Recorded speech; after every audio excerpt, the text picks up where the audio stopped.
Who knew that Dad had Alzheimer's disease? Sometimes he forgot the end of sentences.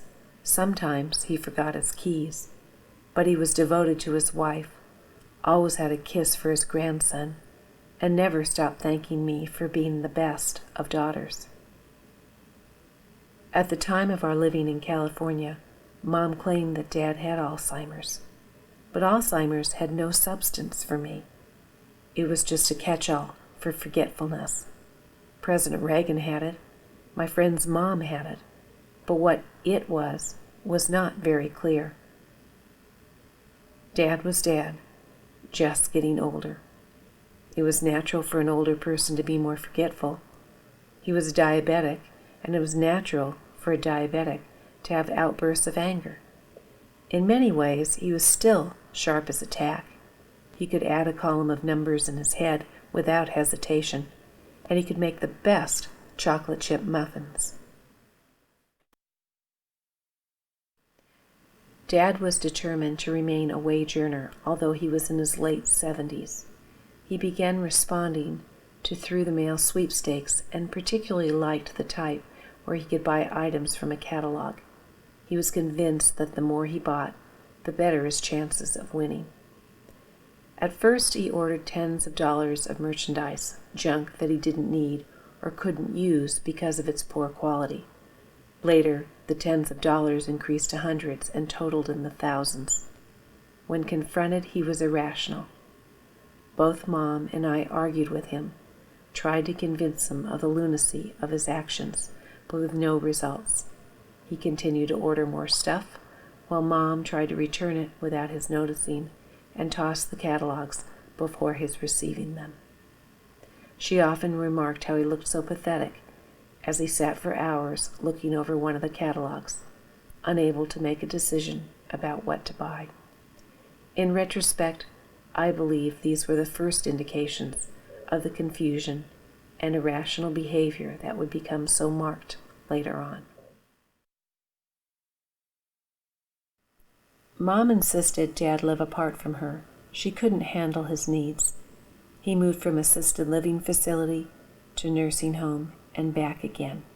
We chose facilities with good reputations and convenience. The nursing home based its care on a medical model. It was set up to maintain or improve the health of an individual. Unfortunately, the patient's quality of life might be negatively affected in the process. The healthcare professionals administered meds and cares and then moved to the next patient, not attending to each person's emotional needs. I often found Dad alone, naked or wet with his own urine. The care staff would clean him and dress him, only to find that 30 minutes later he had urinated and then removed his own wet clothes. Most of the time, Dad was quiet and patient and sweet. At other times, he became irrational and even combative. The nursing home would call, asking we come calm him. Who could blame him for his frustration and anger? Under the circumstances, he had no alternative means to express himself. Mom argued that Dad would be too much for us to handle when he came to live with us. The caregiver came at 7:30 in the morning as I went off to my job. I returned home in the afternoon to meet my son coming off the bus from school and to take my shift with Dad. My partner, who had never lived with us, slept over helping to get Dad showered, to change Dad into his pajamas, to care for him when he wandered in the middle of the night, and to do things that a daughter should not have to do for her father. It was a painful routine, and there was little or no relief. All outside social activities stopped. There was no time, space, energy, or emotion left. Dad participated when he could, adding some wonderful moments. He would polish our shoes, core apples for a pie, cut green beans for dinner. He even helped us carve the pumpkin for Halloween, but the next day, confused, he ate it. Truly, it was like the old saying, when it was good, it was really, really good, but when it was bad, it was horrid. I accidentally came across David Shank's book on Alzheimer's called The Forgetting. I spent the weekend reading it cover to cover. All of Dad's behaviors finally made sense. All of Mom's concerns really had foundation. The loss of memory, the repetitive movements, the combativeness, the hallucinations, the puzzle pieces all fit. Then I cried.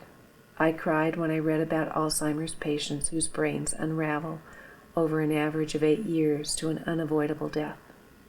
And I cried when I realized that for so many days, for so many months, Dad had sat alone, lost in this disease, quietly going crazy in his own mind and not having any idea why.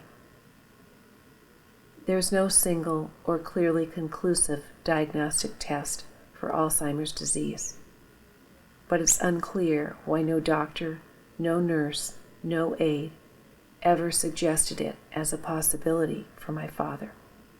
And I was probably too deep in denial to suggest it to them. When Dad changed to a new doctor, I mentioned that he had Alzheimer's. It became part of his medical records 3 months before his death. What was the cause of Dad's death? His death certificate says the immediate causes were 1. End-stage renal disease, 2. Multiple systems failure, and 3. Severe Alzheimer's dementia. Those may have been the physical reasons, but what were the emotional ones?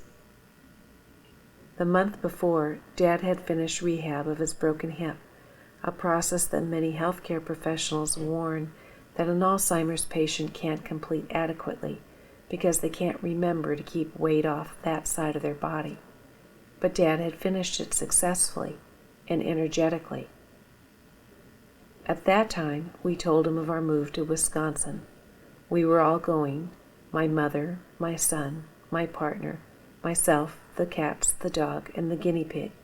Dad would come too, but he would live elsewhere, a place where there would be caregivers able to take good care of him better than his family could. Dad's strong appetite changed.